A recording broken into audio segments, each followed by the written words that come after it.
विषय है श्रीमद् भगवद गीता में वर्णित कृष्ण महामंत्र में कर्म। तो श्रीमद् भगवद गीता के एक अध्याय का शीर्षक श्रील प्रभुपाद ने दिया कृष्ण महामंत्र में कर्म, और एक अध्याय कर्मयोग। मुख्य रूप से जैसा कि हम जानते हैं श्रीमद् भगवद गीता के अंदर 18 अध्याय हैं, और 18 अध्याय में जो प्रथम 6 हैं उनको विशेष रूप से उसमें कर्म कैसे करना है, क्या करना है, किस चेतना में करना है, ये शिक्षाएं। जो अंतिम 6 अध्याय हैं उसके अंदर विशेष रूप से आत्मा, शरीर और ये पूरी प्रकृति किस प्रकार से कार्य करती है, कर्म बंधन कैसे लगता है, मन, इंद्रियां, बुद्धि कैसे कार्य करती हैं, अलग अलग योनियां किस प्रकार से प्राप्त होती हैं, ये सब विषय की चर्चा मुख्य रूप से अंतिम 6 अध्याय में की है। और जो बीच के जो 6 अध्याय हैं उसमें मुख्य रूप से जो सीधे भक्ति की क्रियाएं हैं, भक्ति योग, उसका वर्णन। तो इस प्रकार से ये 18 अध्याय का एक मोटा मोटा विभाजन है।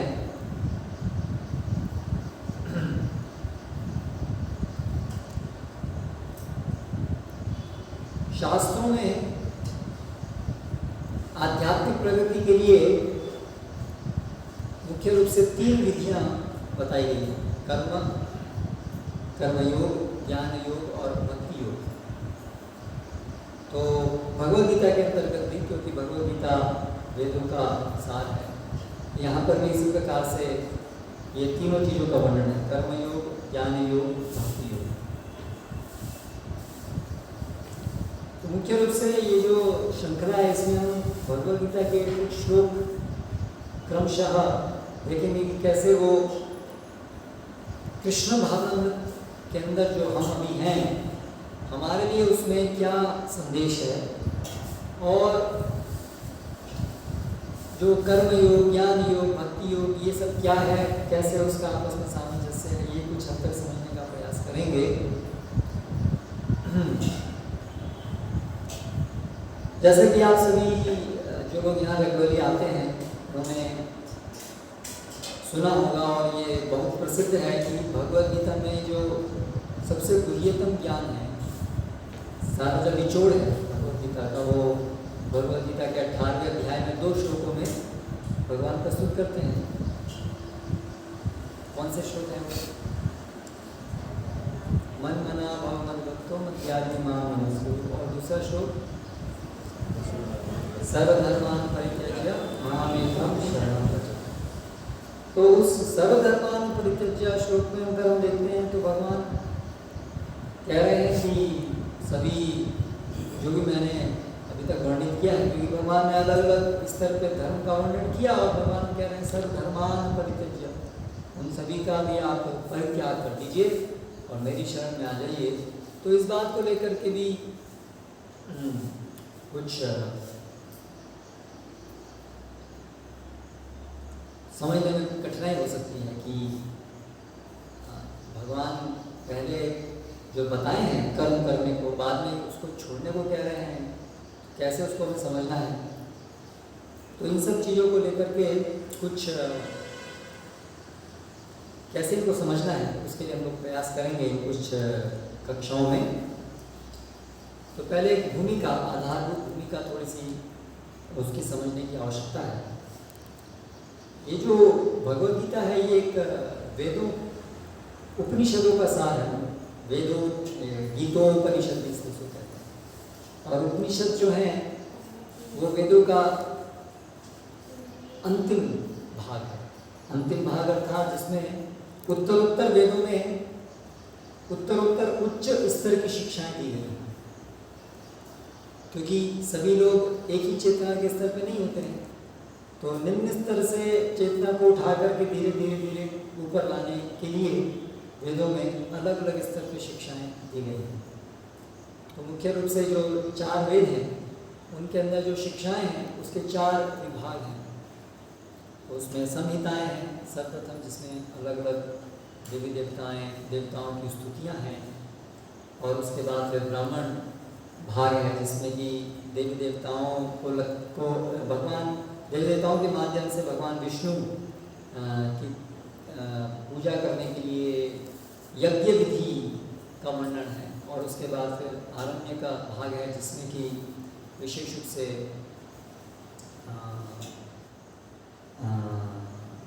वैराग्य इत्यादि के द्वारा धीरे धीरे अपने को इस भौतिक जगत से डिटैच अनासक्त करने की शिक्षाएं हैं।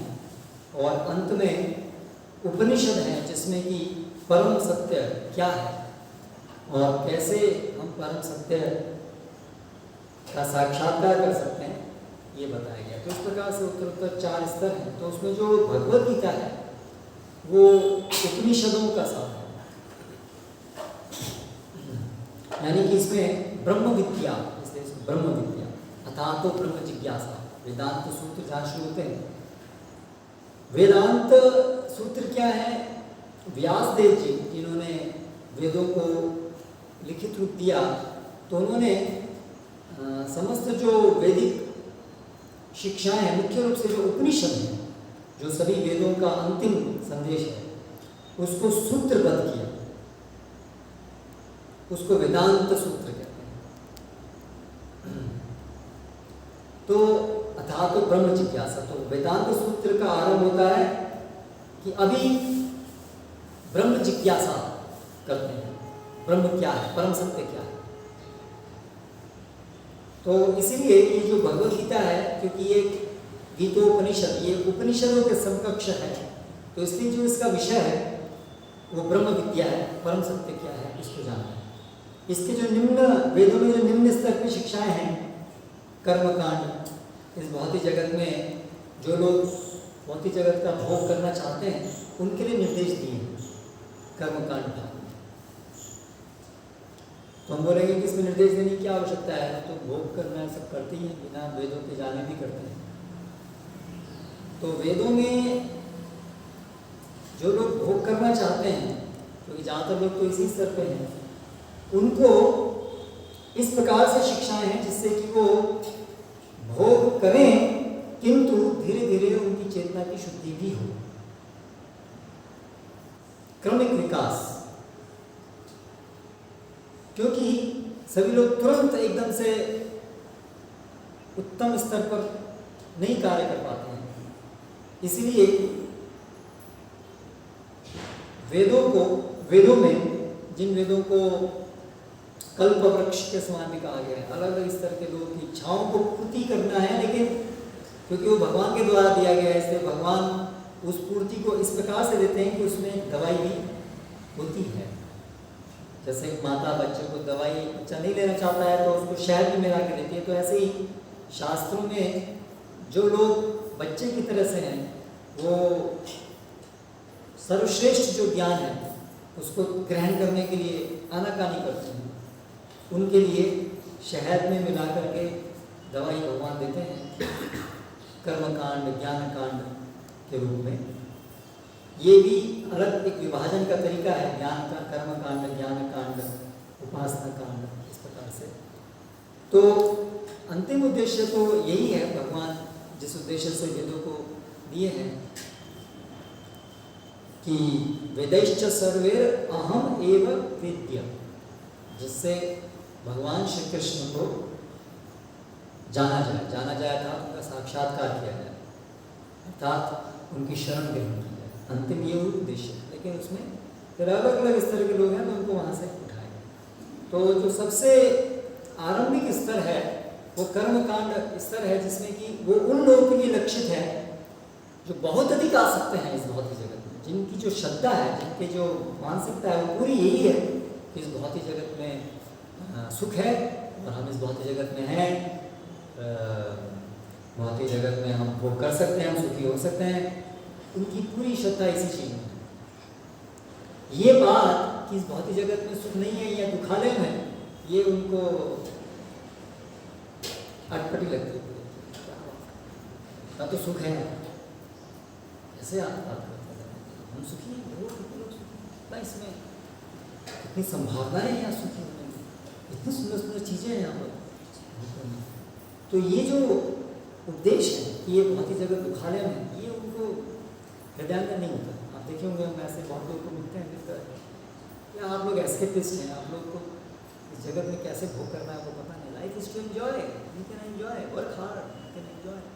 उनके बहुत दृढ़ इसमें विश्वास रहता है। तो ऐसे लोगों के लिए लक्षित है कर्मकांड। उसके अंतर्गत भगवान पाप पुण्य का विचार बताए हैं कि ठीक है, भोग करना है, कर सकते हैं, लेकिन भोग करने के लिए इस जगत में भगवान हैं, देवता हैं, उनके मार्गदर्शन में ही ये जगत चल रहा है। ऐसा नहीं है कि अपने आप से बन गया है, अपने आप से चल रहा है। कम से कम इस बात को तो वेदों में सबसे पहले स्थापित किया, क्योंकि वेद मतलब भगवान से जो आया है, अर्थात ये समझ तो आधारभूत है कि कोई परम नियंता है। जब कोई परम नियंता है तो आपको जो भी कुछ इस जगत में करना होगा उनकी अनुमति के अनुसार ही करना होगा, नहीं तो आप और दंड मिलेगा। जैसे कोई भी देश के अंदर कोई नागरिक है तो उसको सरकार के नियमों का पालन करना अनिवार्य है। तो यहाँ से वेद की शिक्षा आरंभ होती है कि भगवान है, अलग अलग देवी देवतागण हैं जो इस जगत को संचालित करते हैं।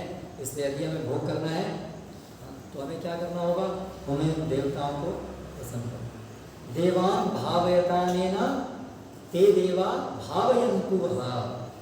भगवद गीता में भगवान इस बात को बता रहे हैं कि देवान भावयतानेन, यज्ञ संपन्न करने से देवताओं को आप प्रसन्न करेंगे। देवान भावयतानेन ते देवा भावयन्तु वः। फिर प्रसन्न होकर के वो देवता आपको प्रसन्न करेंगे, आपकी आवश्यकताओं को, आपकी इच्छाओं को पूरा करेंगे। परस्पर भावयन्तः, इस प्रकार से एक दूसरे को प्रसन्न करने से श्रेय परम वाप्सिता, परम श्रेय को आप प्राप्त करेंगे। अर्थात इस जीवन में भी आप सुख शांति से रह पाएंगे और फिर धीरे धीरे आप प्रगति भी करेंगे साथ साथ। तो वेदों में जो सुख भोगने की जो बात है, तो उसमें कैसा सुख, किस प्रकार का सुख भोग, किस प्रकार से सुख भोगने की बात है, पुण्य के द्वारा, पाप कर्म के द्वारा सुख भोगने को वर्जित कहा गया, क्योंकि वो अंततः दुख का कारण बनता है और विशेष रूप से वो आध्यात्मिक अवनति उससे होती है। इसलिए विकर्म, पाप कर्म से दूर रहने के लिए बताया गया है। जिन लोगों को इस भौतिक जगत से में आसक्ति है उनको कहा गया है ठीक है, पाप से दूर रहिए, पुण्य की। इसलिए एवं प्रवर्ततम चक्रम नानिवर्तति यः अघायु इंद्रिय रामो मोहम पार्थ स जीवति। अघायु इंद्रिय राम जो केवल अनियंत्रित रूप से इंद्रियों का भोग करता है, पाप पुण्य का विचार किए बिना, तो वो अघायु इंद्रिय राम मोह पार्थ स जीवति। उसका तो जीवन पूरा मोह पूर्ण है, वो तो पूरा भ्रमित हो गया है, ऐसा कहा। तो इस प्रकार से वेदों के प्रथम चरण में कर्मकांड के अंदर ऐसी सब विस्तृत विधियां दी गई हैं, अलग अलग यज्ञ संपन्न करने के लिए कहा गया है। तो उसके अंदर नित्य कर्म, नैमित्तिक कर्म और इच्छा के कारण किए गए कर्म, ये 3 प्रकार के कर्मों को करने के लिए बताया गया। तो मुख्य रूप से ये कर्मकांड जो है वो कर्म विभाग है। कर्म क्योंकि भौतिक जगत में सुख प्राप्त करना है तो ठीक है, इसके लिए निर्दिष्ट कर्म करने पड़ेंगे, कर्तव्य कार्य करने पड़ेंगे। तो ये सब की श्रृंखला, ये सब का विस्तार जो है वो वेदों में कर्मकांड के अंतर्गत दिया गया है। और इसके अंतर्गत हम देखते हैं तो देवी देवतागण इसके अभिन्न भाग हैं, क्योंकि मनुष्य के लिए तो इस जगत के अंदर वो भगवान की जो अनुभूति सीधे नहीं कर सकता है, तो वो रिप्रेजेंट होते हैं देवी देवताओं के माध्यम से। देवी देवतागण जो हैं उनके प्रतिनिधि हैं, इस तरह से वो यहाँ हैं। और सभी यज्ञ करने में विष्णु जो है वो परम भोक्ता है सभी यज्ञों के अंतर्गत। तो ये समझ से कर्मकांड के अंदर सब लोग अलग अलग यज्ञ संपन्न करते हैं और फिर जैसा वो यज्ञ संपन्न करते हैं, पुण्य कर्म करते हैं, उसके अनुसार वो अलग अलग भोग करते हैं। लेकिन फिर आगे जो अभी ऐसा करते करते करते करते ये बहुत बहुत समय तक इस प्रकार से करते करते धीरे धीरे शुद्धि होती है, बहुत धीरे धीरे। और विशेष रूप से जो पुण्यशाली व्यक्ति होता है तो उसके अंदर साधु संतों का सम्मान करने की भावना उत्पन्न होती है, क्योंकि वेदों का अनुगमन कर रहा है, वेदों का अनुगमन कर रहा है। तो जो भी साधु हैं, जो भी वेदों के अनुसार बात करते हैं, रहते हैं, तो स्वाभाविक रूप से वो उनका सत्कार करता है। तो ऐसा सत्कार करने से संभावना है कि कभी एक वास्तविक उच्चतम स्तर का जो साधु है, यानी जो भगवत भक्त है, शुद्ध भक्त है, ऐसा भक्त का भी वो अनजाने में ही उनका भी सत्कार करेगा, क्योंकि उसके लिए तो वो भी एक साधु है, उसको पता नहीं है कि ये विशेष साधु है, ये भगवत भक्त हैं जिससे उसकी जन्म मृत्यु की चक्र भी निवारण हो जाएगा, ये उसको पता नहीं है। लेकिन वो उनका भी सम्मान करेगा और उनसे भी सुनेगा और वेदों को भी उनसे सुनेगा, और विशेष रूप से वेदों के वो भाग को सुनेगा जिसमें कि ज्ञान दिया गया है कि ये बहुत ही जगह दुखालय है, इससे कैसे हम निकल सकते हैं। तो ऐसे सुनते सुनते धीरे धीरे, और वो सुकृतिवान भी बना है, तो संभावना है कि समय आने पर उसकी बुद्धि में ये स्ट्राइक करेगा कि मैं ये कर क्या रहा हूँ, मैं ये भौतिक भोग करने के लिए इतने सारे प्रयास कर रहा हूँ, और ये भौतिक जगत में तो क्षणिक ही है, ये भौतिक जगत सुख भी सब क्षणिक है, तो अंततः मैं ये मूर्खतावश ही कार्य कर रहा हूँ। तो वेदों में कुछ और भी कहा होगा, केवल यही भोग करने को नहीं कहा होगा, मैं समझ नहीं रहा हूँ वेदों को। तो फिर वो उसकी बुद्धि खुलती है, फिर वो वेदों में और ज्ञान कांड को समझने के लिए तैयार होता है। जैसे वो कथा भी है ना, वो सनातन गोस्वामी वाली, कि वो एक व्यक्ति जो था कि मुझे पारसमणि, आपके पास सबसे बहुमूल्य चीज़ है वो दीजिए, तो सबसे बहुमूल्य चीज़ उन्होंने पारसमणि वहाँ रखी ले। लेकिन बाद में उसको पता चला कि ये तो, उसके दिमाग में आया कि ये कैसे सबसे बहुमूल्य चीज़ हो सकती है, उसको तो कूड़ेदान में रखा हुआ। तो उसी प्रकार से भक्तों के संपर्क में आने से या ज्ञानी लोगों के संपर्क में आने से जो कर्मकांडी है उसको ये स्ट्राइक होता है, विदित होता है कि वेदों में कुछ और भी होगा, यही सब कुछ नहीं होगा, बस भोग करना है, स्वर्ग जाना है, ये करना है, ये तो बेकार की चीज़ है, ये तो क्षणिक है। तो वेदों में यही सब कुछ नहीं है, कुछ और भी होगा, मैं समझ नहीं पा। पहले भी वही सब पढ़ रहा था, हो सकता है उसने भगवद गीता का बहुत बार पाठ किया हो पुण्य कर्म करने के लिए, तो ये भी एक पुण्य कर्म बताया, लेकिन तब तक उसको ये स्ट्राइक नहीं हुआ। जैसे आप भी देखो ना, हम भगवद गीता पहली बार पढ़े, दूसरी बार पढ़े, तीसरी बार पढ़े, तो पहली बार भी यही श्लोक पढ़े, यही तात्पर्य पढ़े, लेकिन दूसरी तीसरा पढ़ने में हमको ऐसी चीज का बोध हुआ जो पहले नहीं हुआ था।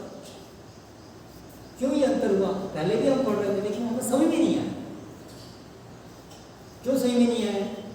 क्योंकि हमारी शुद्धि नहीं थी हृदय।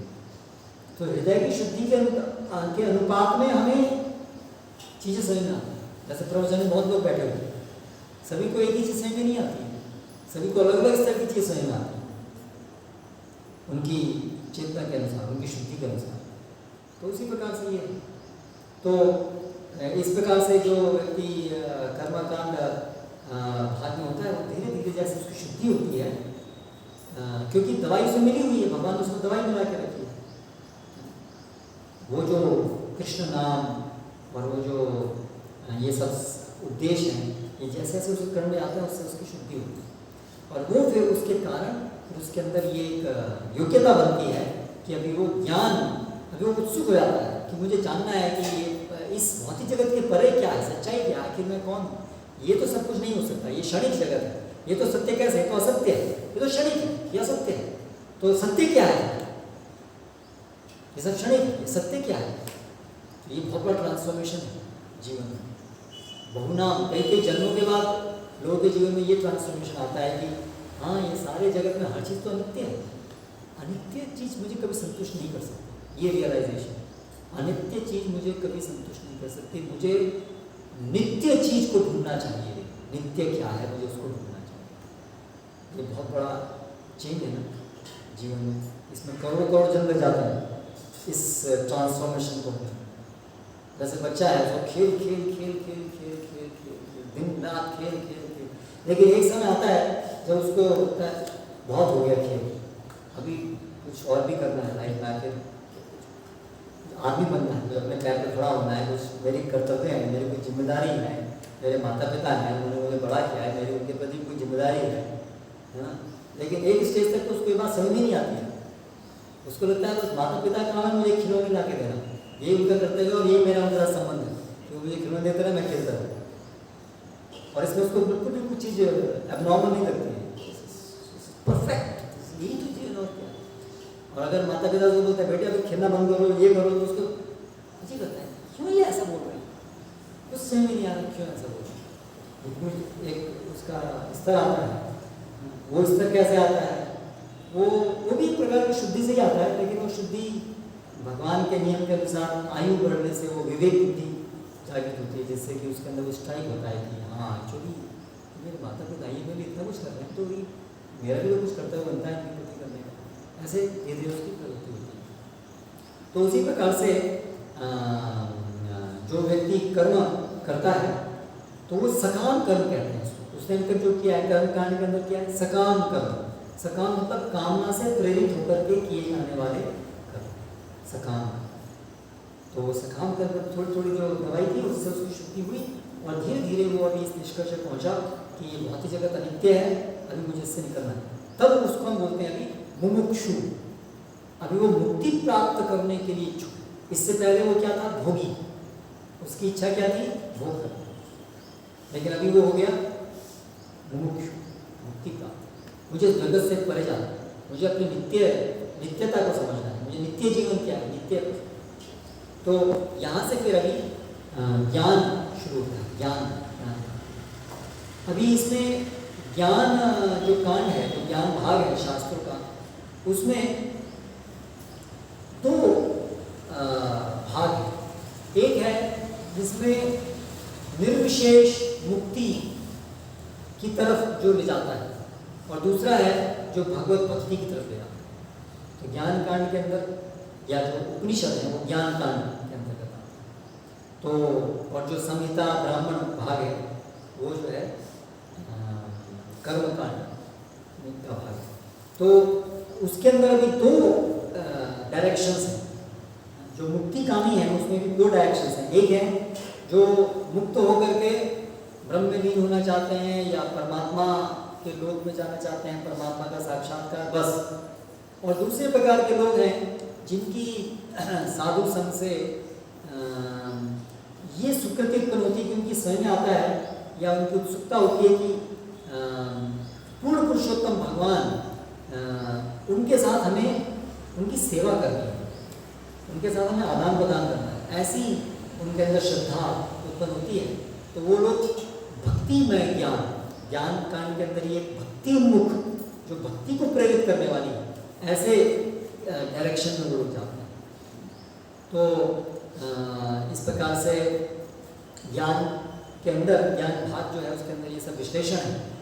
शरीर नहीं है, हम आत्मा है, ये ज्ञान कण का भाग। हम शरीर नहीं है, हम आत्मा है, हम प्रकृति से भिन्न हैं, प्रकृति और हमारा में क्या सामंजस्य है, कैसे कार्य हो रहा है, सब ये सब ज्ञान का भाग है। लेकिन यही ज्ञान भक्ति की तरफ भी डायरेक्टेड हो सकता है और निराकार ब्रह्म विलीन होने की तरफ भी डायरेक्ट हो सकता है। जब ये ज्ञान भक्ति की तरफ ले जाता है तब वो संबंध ज्ञान कहलाता है, वो भक्ति का ज्ञान कहलाता है, भक्ति के लिए आवश्यक ज्ञान कहलाता है। तो ये हो गया। अभी फिर जब व्यक्ति जो है, कोई भी आत्मा साधु संग में आकर के अंततः जब इस निष्कर्ष पहुंचती है कि मैं आत्मा हूँ और मैं कृष्ण दास हूँ और वास्तव में यही मेरी वास्तविकता है और ये भौतिक जगत में मैं गिर गया हूँ भगवान को भूल करके, अभी मुझे वापस भगवान की शरण में जाना है। जब ये श्रद्धा उत्पन्न हो जाती है तब फिर वो भक्ति मार्ग में प्रवेश होता है। तब से उसके जीवन का एकमात्र लक्ष्य भगवान श्री कृष्ण की शुद्ध सेवा प्राप्त करना बन जाता है। तो ऐसे भक्त के जीवन में, क्योंकि अभी वो है भौतिक जगत में, उसको कुछ मात्रा में कर्म और कुछ मात्रा में ज्ञान की आवश्यकता रहती है एज ए सपोर्ट, भक्ति के सपोर्ट की। क्योंकि अभी वो भौतिक जगत में है तो उसे शरीर भी चलाना होगा, वो समाज का भाग है तो समाज भी व्यवस्थित और स्वस्थ रखना होगा, नहीं तो वो उसकी भक्ति में रुकावट उत्पन्न करेंगे। उसका क्योंकि दिमाग है, उसको दिमाग को स्वस्थ रखना होगा। इसके लिए ये जो विश्लेषण है कि हम कौन हैं, कैसे काम हो रहा है, ये उसके दिमाग को हष्ट-पुष्ट रखेगा, करेक्ट? क्योंकि इस भौतिक जगत में है तो हमारा मस्तिष्क है, सोचने की शक्ति है, इंद्रियां हैं, इंद्रियों में कार्य करने की शक्ति है, शरीर है, उसका निर्वाह जरूरी है। तो इसीलिए यद्यपि एक आत्मा भक्त बन जाता है, उस श्रेणी में आ जाता है जिसमें वो समझता है कि मैं केवल कृष्णदास हूँ और मेरा एकमात्र कार्य भगवान की सेवा करना है, लेकिन जब तक इस भौतिक जगत में है तब तक उसे क्योंकि शरीर की देखभाल करनी है, मन को स्वस्थ रखना है, तो कुछ स्तर पे कर्म और कुछ स्तर पे ज्ञान का हेल्प उसको चाहिए होती है आरंभिक अवस्था में भक्ति संपन्न करने की। क्योंकि शरीर स्वस्थ होगा तो हम भक्ति संपन्न कर पाएंगे। अभी हम आश्रित हैं इस स्वस्थ शरीर के स्वस्थ होने पर आश्रित हैं, मस्तिष्क के स्वस्थ होने पर आश्रित हैं। आप देखिए, अगर किसी का दिमाग ढंग से काम नहीं कर रहा है तो स्वाभाविक रूप से भक्ति में विघ्न आएगा कि नहीं आएगा। अगर किसी को डिप्रेशन हो गया या कोई स्किज़ोफ्रेनिक हो गया, पागल हो गया, तो भक्ति भी नहीं कर पाए। क्योंकि हम देखते हैं कई लोग होते हैं जो पागल होते हैं लेकिन किसी का बुरा नहीं करते हैं, वो हो सकता है हरे कृष्ण मंत्र ही करते हैं दिन रात, ऐसे भी होते हैं। कहीं ना कहीं से उनका कुछ संपर्क हो गया भक्ति से, दिमाग छटक गया उनका, तो फिर वो लोग ऐसे ही, तो ऐसा होता है। लेकिन वो अभी सही से भक्ति नहीं कर पाता। और बहुत लोग हम देखते हैं डिप्रेशन की वजह से, अलग अलग कारणों की वजह से भक्ति नहीं कर पाते। तो इसलिए माइंड भी स्वस्थ होना चाहिए। इसलिए हमारे इस आरंभिक अवस्था में हमारा मन और शरीर स्वस्थ रहना चाहिए। इसके लिए कुछ मात्रा में कर्म, कुछ मात्रा में ज्ञान की आवश्यकता है। तो ये जो भगवद गीता में जो पहले 6 अध्याय, बाद के 6 अध्याय हैं, वो कर्म योग, कर्म निष्काम कर्म कैसे करना है जिससे उत्तरोत्तर व्यक्ति प्रगति करके भक्त बनता है, वो बताया गया है। और ज्ञान मार्ग बताया गया है जिसमें कि व्यक्ति कैसे हम शरीर और आत्मा के भेद को समझ सकते हैं। अभी जो बीच के 6 अध्याय हैं जिसमें भक्ति योग बताया गया है, तो वो जो भक्ति योग है उसको समझ करके जब हम भक्ति करते हैं तो ये जो शुरू के 6 अध्याय और जो अंत के 6 अध्याय हैं कर्म और ज्ञान, उसको हम उपयोग करते हैं जितना वो भक्ति संपन्न करने के लिए जरूरी है। क्योंकि भक्ति को संपन्न करने का एक सूत्र है श्रद्धा का, जो प्रवेश है भक्ति में, वो है अनुकूल से संकल्प, प्रातिकूल से वर्जन। तो कर्म और ज्ञान जितना अनुकूल है भक्ति के लिए उतना भक्त उसको उपयोग करता है। तो इस दृष्टिकोण से ये जो प्रथम 6 अध्याय हैं और जो अंतिम 6 अध्याय हैं वो एक भक्त के जीवन में उपयोगी है। तो हालांकि भगवान श्री कृष्ण ने अंत में कहा सर्वधर्मान् परित्यज्य माम् एकं शरणं व्रज, तो उसका अर्थ है कि जो कर्म, जो ज्ञान या जो कर्म करने के पीछे चेतना है इस भौतिक जगत को भोग करने की, या जो ज्ञान के पीछे चेतना है निराकार ब्रह्म में लीन होने की, उसको त्यागने की बात की गई है। लेकिन जो कर्म और जो ज्ञान भक्ति के लिए सहायक है उसको त्यागने की बात नहीं की गई है। क्योंकि माम एकम शरणम व्रज, शरण लेने की बात की गई है, ठीक है। और शरण लेने का एक मार्गदर्शक नियम है अनुकूल से संकल्प, प्रातिकूल से वर्जन, करेक्ट। तो भगवान कह रहे हैं ये सब छोड़ो, मेरी शरण लो। तो छोड़ो, कर्म छोड़ो, ज्ञान छोड़ो और मेरी शरण, अर्थात कर्म छोड़ो जो सुख के लिए प्रेरित है, ज्ञान छोड़ो जो निराकार ब्रह्म में लीन होने के लिए प्रेरित है, और मेरी शरण में आओ, अर्थात अभी वो ज्ञान और वो कर्म को केवल लो, उस प्रकार से लो जितना वो आपकी भक्ति में सहायक है। तो इसीलिए हम श्रील प्रभुपाद के जो तात्पर्य देखते हैं उसमें हम देखते हैं श्रील प्रभुपाद कर्म योग जो सारे 6 अध्याय हैं उसमें प्रभुपाद एक भक्त कैसे इस कर्म को अपनी भक्ति के लिए सहायक के रूप में उपयोग करता है वो प्रकार से समझाता है। और उसी प्रकार से ज्ञान को भी एक भक्त कैसे इस ज्ञान को भक्ति के लिए जो सहायक है उस प्रकार से होता है, उस प्रकार। तो इसलिए ये सामंजस्य है सर्वधर्मान् परित्यज्य में, और कैसे एक कर्म और ज्ञान को हमें एक भक्त के जीवन में वो उपयोगी भी है। तो कहाँ क्या त्याग करना है और क्या उपयोग करना है, क्या कर्म और क्या ज्ञान त्याग करना है और क्या उपयोग करना है, उसका डिमार्केटिंग पॉइंट है कि कर्म और ज्ञान वो प्रकार का जो भक्ति के लिए सहायक नहीं, उसका परित्याग करना है। जो सहायक है उसका परित्याग नहीं करना है, उसका उपयोग करना है, क्योंकि वो भक्ति में सहायक है। तो ये एक आधारभूत भूमिका है। इसके बेस पर अभी हम आगे की कुछ चर्चा करेंगे आने वाली कक्षाओं में। हरे कृष्ण। कोई प्रश्न?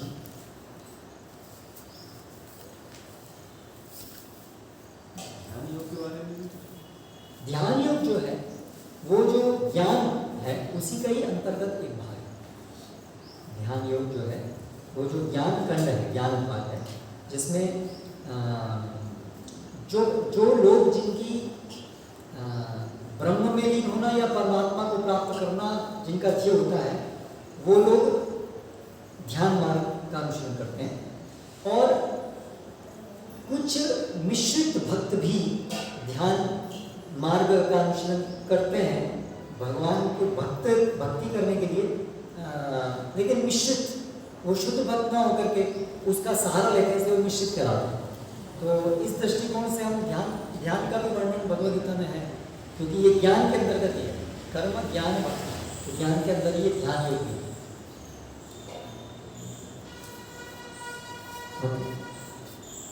हरे कृष्ण। श्री प्रभुपाद